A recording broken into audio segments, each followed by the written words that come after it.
VD. Satheesan എന്ന പൂക്കിമോന്റെ government ഇതൊന്നും തെറ്റായ ധാരണയ്ക്കുടമയായ ഇത്ര നെറികെട്ട ചെറ്റയായ ഒരു മന്ത്രിയാണ് അല്ലെങ്കിൽ മുഖ്യമന്ത്രിയാണ് ഇന്ന് കേരളത്തിൽ അധികാരത്തിലിരിക്കുന്ന ഒരു സംശയവും വേണ്ട. നമസ്കാരം. ചെറ്റയാം വിടൻ ഞാൻ ഇനിമേൽ കഷ്ടമെങ്ങനെ കണ്ണാടി നോക്കുമെന്ന് കവി പാടിയിട്ടുണ്ട്.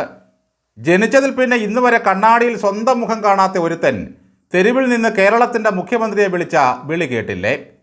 ഇതുപോലെയുള്ള വൃത്തികെട്ടവന്മാർ ഇനിയും എത്രയെത്ര ഈ പാർട്ടിക്കുള്ളിൽ ഉണ്ട് ഇതുപോലെ ഓരോ ദൃശ്യങ്ങൾ വരുമ്പോഴാണ് നമ്മൾ മനസ്സിലാക്കുന്നത്.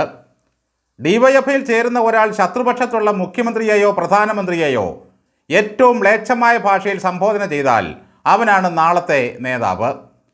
പിണറായി വിജയൻ എന്ന നേതാവ് ഉച്ചിവെച്ച് അനുഗ്രഹിച്ച് ഉദകക്രിയ ചെയ്യാൻ കരുതി വച്ചിരിക്കുന്ന ഇതുപോലെ കുറേ ഷൂമാക്രികളായ നേതാക്കന്മാർ ഡിവൈഎഫ്ഐയിലും എസ്.എഫ്.ഐയിലുമുണ്ട്. മൈക്ക് വെച്ച് കെട്ടി അവൻ്റെ വൃത്തികെട്ട നാവുകൊണ്ട് ഈ തെമ്മാടിത്തരം ഉദ്ഘോഷിക്കുമ്പോൾ തൊട്ടടുത്ത് നിൽക്കുന്ന രണ്ട് നേതാക്കളെ ശ്രദ്ധിച്ചോ? വി.ഡി. സതീശൻ എന്ന പൂക്കിമോന്റെ ഗവൺമെന്റ് ഇതൊന്നും കാണാതെ മുന്നോട്ട് പോവുകയാണ്. നന്മയുള്ള ലോകം ശരിക്ക് കരണക്കുറ്റിക്ക് കൊടുത്ത് വീട്ടിലിരുത്തിയ പഴയ മേറൂട്ടിയാണ് ഒന്ന്. മറ്റേത് ഡിവൈഎഫ്ഐയുടെ കരുത്തനായ യുവ നേതാവ് വസീഫ്. മുഹമ്മദ് റിയാസിൻ്റെ വീട്ടിൽ ഇ.ഡി. റെയ്ഡ് നടത്തുമ്പോൾ പുറത്തുനിന്ന് എടാ നിന്നെയാ വിളിച്ചേ ഇറങ്ങി വാടാ ഇ.ഡി. എന്ന് പറഞ്ഞ മഹാനാണ്. യാതൊരു വിധമായ വെളിവോ വെള്ളിയാഴ്ചയോ ഇല്ലാത്ത വിവരദോഷിയായ ഒരു വിപ്ലവകാരിയാണ് ഇയാൾ. അത് പലവട്ടം തെളിയിച്ചിട്ടുണ്ട്. പ്രതിപക്ഷ നേതാവായിട്ടിരിക്കുമ്പോൾ വി.ഡി. സതീശൻ്റെ മുട്ടുകാല് തല്ലിയോടിക്കുമെന്ന് ഭീഷണിപ്പെടുത്തിയ യുവ നേതാവാണ് ഈ വസീഫ്. അതിനന്ന് വി.ഡി. സതീശൻ പറഞ്ഞത് പോടാ ചെറുക്ക എന്ന് മാത്രമാണ്. തിരുവനന്തപുരത്തെ CPM നേതാക്കന്മാർക്ക് ഒന്ന് കയറിയിരിക്കാൻ പോലും ഇടമില്ലാതെയാക്കിയ ആളാണ് ഈ മേയറൂട്ടിയായ ആര്യ രാജേന്ദ്രൻ. മേയറായിട്ടിരിക്കുമ്പോൾ തിരുവനന്തപുരം മുതൽ അങ്ങ് കാസർഗോഡ് വരെയുള്ള സകല മനുഷ്യരെയും ഇതുപോലെ വെറുപ്പിച്ച ഒരു ഭരണാധികാരിയെ കേരളം കണ്ടിട്ടില്ല. ആകാശത്ത് നിന്നും പൊട്ടിവീണ ഒരു താഴികക്കുടമായിട്ടാണ് കമ്മിവർഗങ്ങൾ ഈ അഹങ്കാരിയെ അന്ന് കണ്ടത്. അഹങ്കാരം കൊണ്ടേ കൈകഴുകുമായിരുന്നുള്ളൂ. ധിക്കാരത്തോടെ മാത്രമേ സംസാരിക്കൂ. പാർട്ടിക്കൂറ് തെളിയിക്കാൻ ഏതറ്റം വരെയും പോകും. ഭരണം പോയാലും ഇല്ലെങ്കിലും എത്രയോ പതിറ്റാണ്ടുകളായി CPM കൈവശം വെച്ച് സുഖിച്ച ഒരു കോർപ്പറേഷനാണ് BJPക്ക് താലത്തിൽ വെച്ച് കൊടുത്തത്. നഗരസഭ കയ്യിൽ നിന്നും പോയതോടെ തിരുവനന്തപുരത്ത് ഗുണ്ടാപ്പിരിവുമായി നടന്ന സകല നേതാക്കന്മാർക്കും പണി പോയി. ഈ സ്ത്രീ വീണ്ടും ഒരു സമരമുഖത്ത് സജീവമാകുന്നു എന്ന് പറയുമ്പോൾ ആ വിഷയത്തോട് തന്നെ ജനങ്ങൾ പുച്ഛിച്ച് തലതിരിക്കും. കടലിൽ കാണാതായ മത്സ്യത്തൊഴിലാളികൾക്ക് നീതി വാങ്ങിക്കൊടുക്കാനുള്ള സമരത്തിലാണ് ഈ വസീഫും ഷാജിർ ഖാനും മേയറൂട്ടിയും അടക്കമുള്ള ഡിവൈഎഫ്ഐ നേതാക്കൾ. ഇവർ മുൻപൊന്നും സെക്രട്ടേറിയറ്റിന് മുമ്പിലെ സമരപരമ്പരകൾ കണ്ടിട്ടേയില്ല. ഇവർ പിന്തുണയുമായി ഇറങ്ങിയെന്ന് കേൾക്കുമ്പോൾ തന്നെ ജനങ്ങൾ പുച്ഛിക്കും. ഒരു സർക്കാർ എങ്ങനെ അക്കൗണ്ടബിൾ ആകണമെന്നൊക്കെയാണ് ആര്യ രാജേന്ദ്രൻ തൻ്റെ പ്രസംഗത്തിലൂടെ ഉദ്ഘോഷിച്ചത്. അങ്ങനെ അക്കൗണ്ടബിൾ അല്ലാത്തവരെ ആക്കിയെടുക്കാനും ഞങ്ങൾക്കറിയാമെന്നാണ് ആര്യ പ്രസംഗിച്ചത്. ഇവർ പറഞ്ഞത് വളരെ ശരിയാണ്. അക്കൗണ്ടബിൾ അല്ലാത്ത ഒരൊറ്റ ഒരെണ്ണത്തിനെയും CPMൽ ജനം വെച്ച് പൊറിപ്പിച്ചില്ല. അതിൻ്റെ ഫലമാണല്ലോ ആര്യയും ഭർത്താവുമൊക്കെ വീട്ടിലിരിക്കുന്നത്.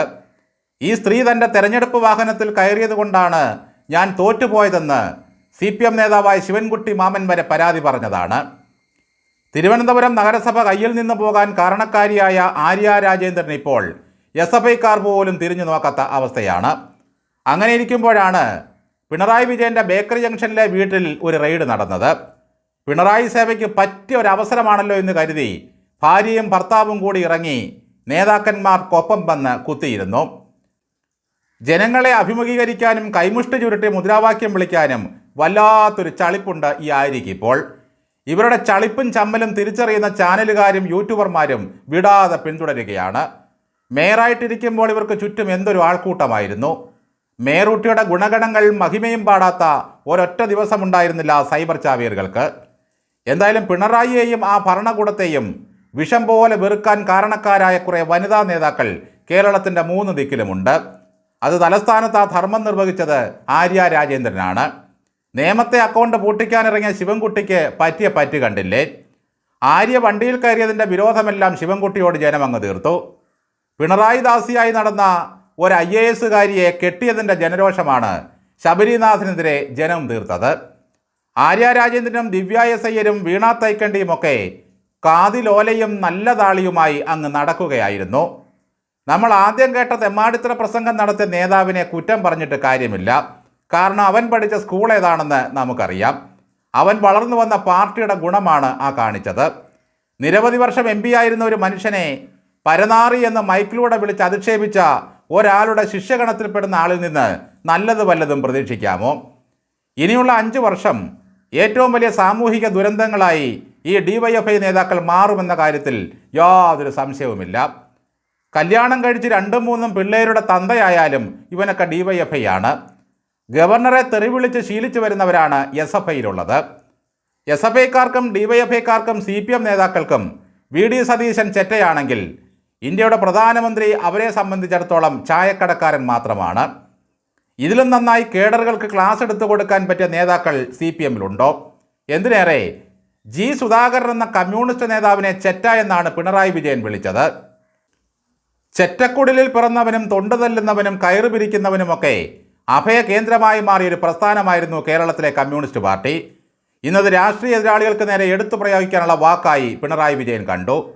പിണറായിയെ ദൈവമായി കണ്ട് ആരാധിച്ചു വരുന്നവർ ആ നെറുകെട്ട വാക്കുകൾ പ്രയോഗിക്കുന്നതിൽ വല്ല തെറ്റുമുണ്ടോ? ഇതുപോലെ നെറുകേടുകളും വൃത്തികെട്ട വർത്തമാനങ്ങളും റോഡിൽ നിന്ന് പറയുന്നവന്മാർക്ക് തെരുവ് പട്ടിയുടെ വില പോലും കൊടുക്കില്ല ജനമെന്ന് ഇവരറിയുന്നില്ല.